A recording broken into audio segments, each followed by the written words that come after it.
patuloy ang paghahatid ng tulong ng GMA Kapuso Foundation sa mga kababayan nating nasalanta ng Bagyong Christine.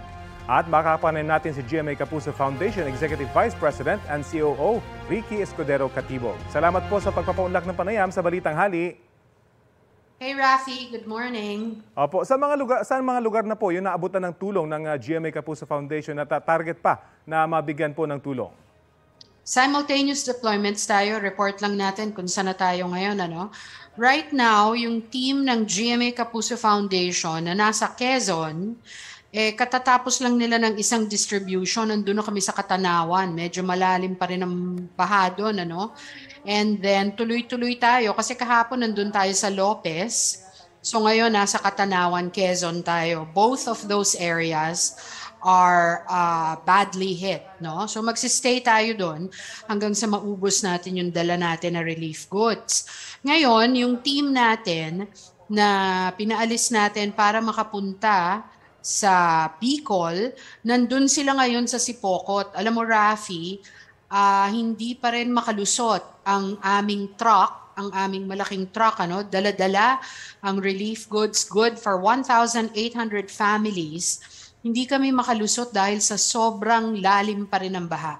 At saka merong ilang mga tulay dun sa daan na nasira. So hindi kami makalusot. Pero nag-aantabay kami with the help of the 9th Infantry Division, hopefully makalusot kami.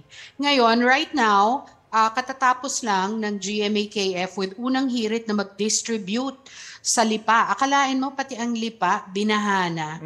Ngayon, right after, magpupunta naman kami sa Bawan at saka sa Lemery kasi napaka-lalim din ng baha doon. At kasama naman namin yung mga sundalo ng 59th Infantry Battalion ng 2ID. Ngayon, yung GMA-KF team na papuntang Nueva Vizcaya, right now, nandun na sila, I think, mangangalhati na sila. Kasi by 7 p.m. expected na darating na sila doon. Sa Isabela at saka sa Cagayan. Magdi-distribute tayo sa Cagayan at saka sa Isabela. At alam nyo naman, kagagaling lang doon ni Christine kagabi. Magre-repacking tayo at saka feeding tayo ng Sabado, distribution ng Sunday. So ang GMA Kapuso Foundation, all our teams are concentrated on this effort. At saka Rafi, I want to take the opportunity to please appeal to everybody who is watching Balitang Hali na makilahok ho sa aming telethon at mag-donate dahil masyadong maraming probinsya ho at mga katauhan ang sabay-sabay na apektado. Yun na nga so po, kailangan...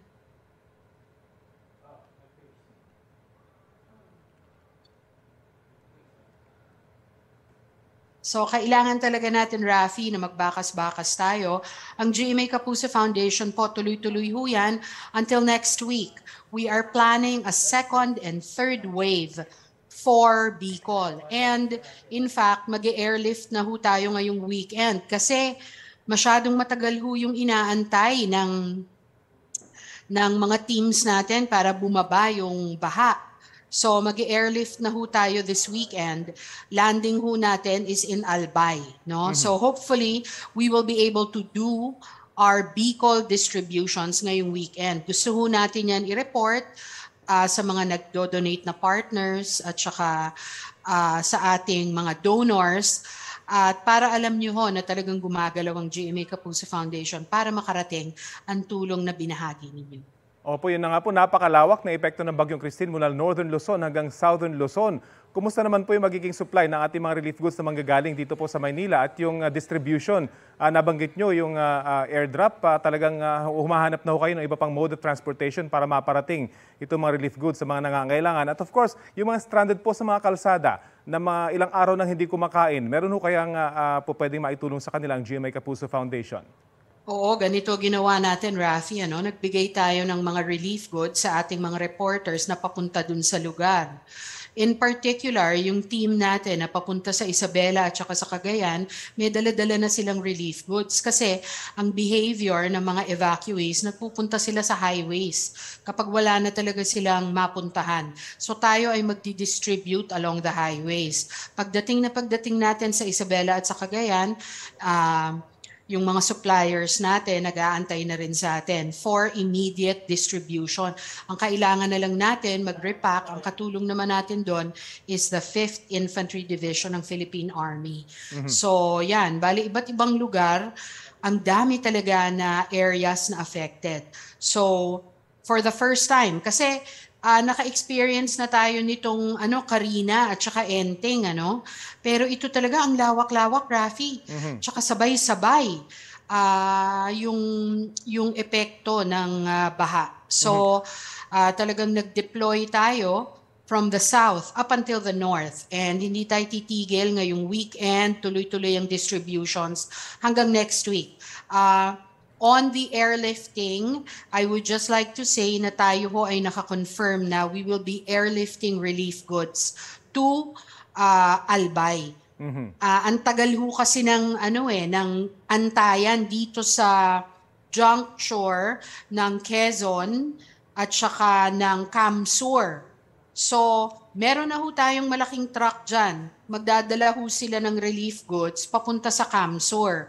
Yun nga lang, ang wait period namin, magdadalawang araw na kami dyan, Rafi, So kaya naghanap kami ng paraan, at ito na nga yung we will airlift relief goods this weekend. Kasi mukhang that is the quickest way, going to Albay. Kasi marami rin ang affected sa Albay. May mga lugar pa po bang hindi marating o kaya nagre-report sa inyo na hanggang ngayon ay wala pa silang nakukuhang ayuda dahil hindi madaanan yung mga tulay o kalsada?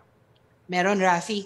Ang nag-report sa amin dito is Lieutenant General Dong Palafox ng Southern Luzon Command ng AFP, at sinasabi niya meron daw munisipalidad sa Albay, hindi daw ma-reach, cut off. So, sisikapin natin na maabot yung lugar na yon kasi naaawa tayo dun sa mga tao na nandun. Baka mamaya gutom na sila, no? Oo nga po. Mag-aano na tayo dyan, mag-aapat na araw na tayo. So, ang worry ko dyan, nauubos na rin yung mga pre-positioned relief packs ng DSWD. So, kaya talagang nagmamadali kami na makapasok na talaga ng Bicol kasi nasa pang-apat na araw na tayo, Rafi. Baka mamaya nauubusan na sila ng supplies doon. Opo, muli po sa mga kababayan nating nais magpaabot ng tulong at donasyon sa pamamagitan po ng Kapuso Foundation, lalo na yung mga in-kind donation. Ano pong paalala ninyo? Sa in-kind donations, tumatanggap din po ang GMA Kapuso Foundation. I-drop off nyo yung mga in-kind donations nyo dito po sa GMA Kapuso Center, sa kanto po yan ng Samar Avenue at saka GMA Network Drive. Isang paalala lang po, huwag po tayo magbibigay ng mga food items na mag-e-expire na ho. Kawawa naman ho yung mga biktima nitong bagyo na ito. Let us make sure na yung mga i-drop off natin na bigas at saka mga delata is 6 months or above ang expiry period, no? Para walang danger sa mga makakatanggap nito. Ngayon, we also accept new clothes, Rafi. Bagong mga damit, wag na ho old clothes kasi minsan nasisingitan tayo ng mga damit na may mga butas na. Again, kawawa naman ho yung mga evacuees natin. We have to give dignity to the evacuees. Opo. So nandito ho yan. Tayo ho ay tatanggap until 4 p.m. Bukas din ho, Sabado, bukas ang GMA Kapuso Foundation to accept both cash and in-kind donations dito sa office natin sa GMA Complex. Nandito yan sa kanto ng Samar Avenue at saka GMA Network Drive. Rafi, I also want to invite everybody, please makilahok ho tayo sa telethon na ginawa ng GMA Network Nandyan ho nakapost lahat ho ng mga donation portals ng GMA Kapuso Foundation. At promise ho namin sa inyo, pag naipon ho natin yan, gagawa ho tayo ng more relief operations as well as developmental infrastructure projects. Kasi Rafi, ayon sa Department of Education, over 200 classrooms ang nasira.